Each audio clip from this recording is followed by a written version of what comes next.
across the United States of America. And Jill and I have just been briefed, as you know, in this room by our public health and education experts about what it's going to take to be able to reopen our schools safely and effectively. And back to school has always been a special time. It is in your families and mine, but particularly in mine, because for all the years Jill and I were married, she was going back to school too as a teacher. Jill's an educator, and she'll be the first one to tell you that this should be a season of promise for our country. Times when classrooms are crackling with the possibilities of the new year, students' hopes, and all about the future. But this year, we're facing the most difficult circumstances, and we're seeing an awful lot of heart and a lot of grit from our educators, our students, and to try to rise to the occasion here. But our government hasn't come up to that bar. They haven't shown much grit at all or determination. Let me be clear. If President Trump and his administration had done their jobs early on with this crisis, American schools would be open, and they'd be open safely. Instead, American families all across this country are paying the price for his failures and his administration's failures. Like many of you, because you're all reporters, you also have a lot of friends and you have children, and you're probably hearing the same thing I'm hearing throughout this pandemic. They're struggling to figure out how to do the right thing, but they're worried. They're worried like the devil. What does it mean for my kids? Is this setting my child's education back beyond just a semester? What impact will it have? How's my child going to catch up? What if I'm not doing enough to help my child succeed? All those questions, the self-doubt that's been engaged. President Trump may not think this is a national emergency, but I think going back to school for millions of children and the impacts on their families and the community is a national emergency. I believe that's what it is. Protecting our students, our educators, our communities, getting our schools open safely and effectively. This is a national emergency. But President Trump still doesn't have any real plan for how to open our schools safely. No real plan for how to help parents feel secure for their children. He's offering nothing but failure and delusions. From the start to finish, the American families and our children are paying the price for his failures. Failure to take this virus seriously early on in January and February, and it's spread around the globe. Failure to take steps we needed back in March and April to get this pandemic under control, to institute widespread testing and tracing, to control the spread. Failure to provide clear national science-based guidelines to state and local authorities. And failure to model even basic responsibility like socially distancing and wearing a mask. And failure to make sure educators and administrators have the equipment, the resources, and the training they need to open safely under the circumstances we find now. Donald Trump and Secretary DeVos haven't stepped up, and we're all seeing the results. Millions of students are now starting the new school year in the same way they finished the last one, at home. At home. Parents are doing their best, but more and more we're finding themselves at wit's end, struggling to balance work and childcare and educational duties, or worrying about their lost paycheck and how they'll make ends meet while trying to keep their kids on track with remote learning. Educators are taking on countless hours of additional training to learn how to use remote learning tools so they can still be there for their students, but they're worried about all the kids who used to count on our schools, all those children who need it so badly, and particularly those children who need more than the education. They provide their meals and safe places to spend the day. You know, we're all concerned about making sure COVID-19 doesn't further exacerbate the disparities that already have existed in our educational system for so many poor children and in so many communities of color. It's unacceptable. And it can't go on like this. We all want our schools to reopen safely, with a plan that prioritizes the health of our students and our educators and staff alike. I laid out my plans back in June and July, a roadmap for how to reopen safely and effectively. You can read them by going to joebiden.com. We need straightforward, common sense solutions, but Trump refuses to act, starving schools of the needed funding they need now. Now. They needed it beginning of the summer. Now, Trump's FEMA director is cutting schools loose. Just yesterday, FEMA announced that they're not, after helping 3 districts, I think it was 3, they announced that they're not going to help pay for cloth masks, other PPE, or for school settings, cleaning, those basic health needs that are sanitized, everything from the laboratories to the classrooms, and safety costs for schools that don't qualify for emergency assistance. This is emergency, Mr. President. This is an emergency. And Donald Trump and his FEMA should treat it as one. If I were president today, I'd direct FEMA to make sure that our kids K through 12 get full access to disaster relief and emergency assistance under the Stafford Act.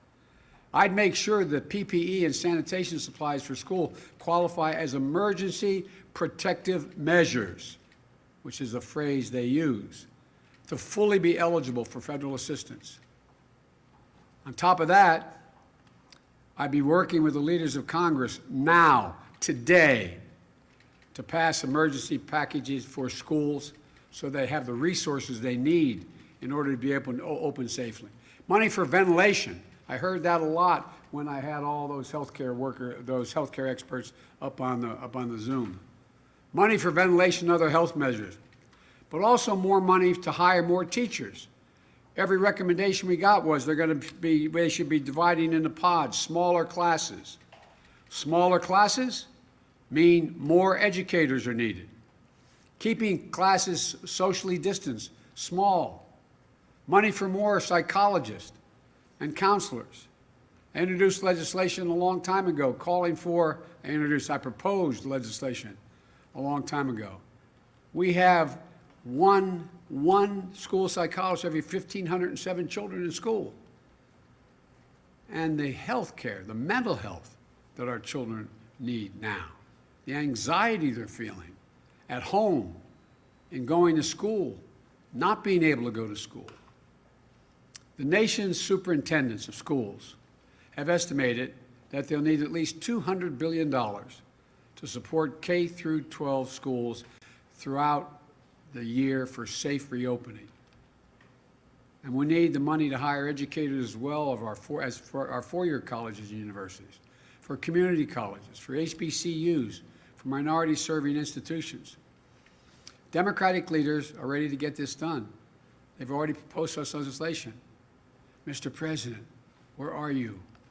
Where are you? Why aren't you working on this? We need emergency support funding for our schools, and we need it now. Mr. President, that's your job. That's your job. That's what you should be focused on now. Getting our kids back to school safely, keeping schools safely able to remain open once they open. Not whipping up fear and division, not inciting violence in our streets. Get off Twitter and start talking to the congressional leaders in both parties. Invite them to the Oval Office. The Oval Office. And stop your boast about never being seen that what you can do anything. You always talk about your ability to negotiate. Negotiate a deal. A deal for somebody other than yourself. Now I'm happy to take questions you may have. I guess staff's going to call on whoever. Fire away.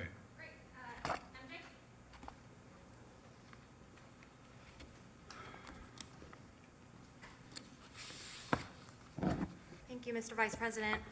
2 quick questions for you, if I may. First, ahead of your trip to Kenosha, Wisconsin, last week your running mate, Senator Harris, said that the officer who shot Jacob Blake, based on what she has seen, should be charged. Do you agree with her, and do you also believe the same for the officers who were involved in the death of Breonna Taylor? I think we should let the judicial system work its way. I do think there's a minimum need to be charged, the officers, and as well as Breonna Taylor.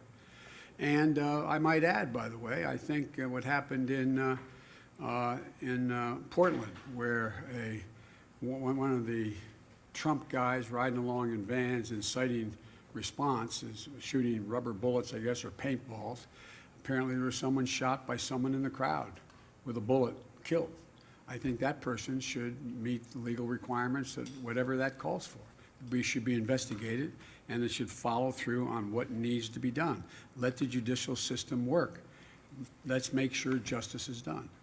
And just quickly on a different topic, there's a new book by the New York Times' Michael Schmidt that says that when President Trump made an unannounced visit to Walter Reed Hospital in 2019, Vice President Pence was told to be on standby to take over in case President Trump had to receive anesthesia. Pence said last night that he doesn't recall being told that. As Vice President, were you ever told to be on standby or given, any kind of special alert when President Obama was going in for a medical appointment? And I also just wonder whether you have any concerns about the fact that that Walter Reed visit that President Trump made, it didn't follow, prior protocol about presidential visits for medical examinations. I'm not going to speculate on what it means. What I can say is that nothing this administration does is normal. And so I'm not being facetious when I say that. So who in God's name knows what it's all about? I just don't know.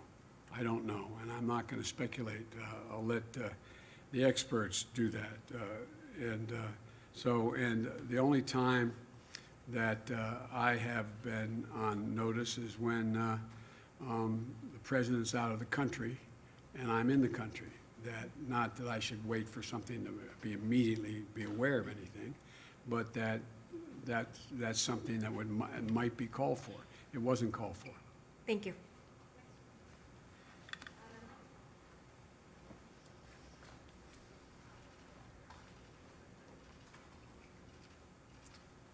Thank you, Mr. Vice President. Yeah.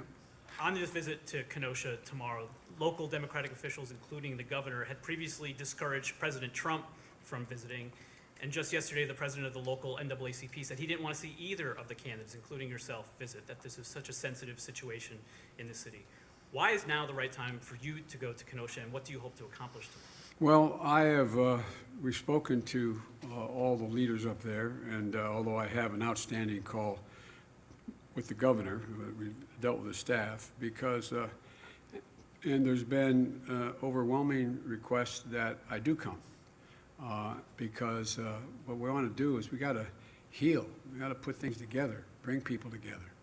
And so my purpose in going will be to do just that, to be a positive influence on what's going on, talk about what need be done, and try to see if there's a beginning of a mechanism to bring the folks together. We have to heal. This is about making sure that we move forward. And so I've gotten advice from sitting members of the Congress and the Senate as well to go, and that I should go. I'm not going to do anything other than meet with and meetings with community leaders, as well as business people and other folks in law enforcement, and to see, start to talk about what has to be done. I'm not going to tell Kenosha what they have to do, but we have to do together. The idea that we are saying, the president's encouraging people to retreat to their corners and keep this moving is just a mistake.